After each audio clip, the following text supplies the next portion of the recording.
বাজেটের মধ্যে best drone হতে পারে এইটা হচ্ছে F8 ইভো, আর যেটাতে রয়েছে দুইটা ব্যাটারি। এইটাতে রয়েছে ব্রাশলেস মোটর এবং এটা 500 মিটার পর্যন্ত উড়তে পারে।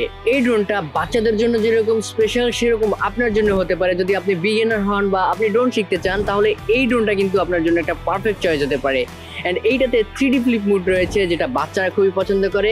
অ্যান্ড এইটা খুবই শক্তপোক্ত স্ট্রং ম্যাটেরিয়াল দিয়ে তৈরি, সো সহজে ভাঙবে না। এর প্রপেলারগুলো কিন্তু ফাইবারের, সো ব্যান্ড করে ফেললেও ভাঙবে না। আর যদি ভেঙে যায় বক্সে কিন্তু এক্সট্রা 4টা প্রপেলার দেওয়া রয়েছে। পাশাপাশি এটার ফ্লাইং টাইম রয়েছে 15 থেকে 18 মিনিট পর্যন্ত, বাট বক্সে দুইটা ব্যাটারি থাকায় আপনি কিন্তু 15-30 মিনিট এটা থেকে ব্যাকআপ পেয়ে যাবেন। ছোট্ট সুন্দর কম্প্যাক্ট এই ড্রোনটা আপনারা পেয়ে যাবেন ইনোভেশন টেক ওয়ার্ল্ডে মাত্র 3990 টাকায়। পাশাপাশি রিমোট ছাড়াও অ্যাপ কন্ট্রোল দিয়ে এটা ইউজ করতে পারবেন। এন্ড পাশাপাশি এর ক্যামেরাতে 1080p মানে এইচডি তে আপনারা ভিডিও রেকর্ড করতে পারবেন। বাচ্চাদের বা স্মৃতি রাখার জন্য এই ভিডিও কোয়ালিটি কিন্তু একদমই পারফেক্ট। আর বক্সের মধ্যেই কিন্তু এক্সট্রা যাবতীয় সবকিছু আপনারা পেয়ে যাবেন, সো চিন্তা করার দরকার নেই।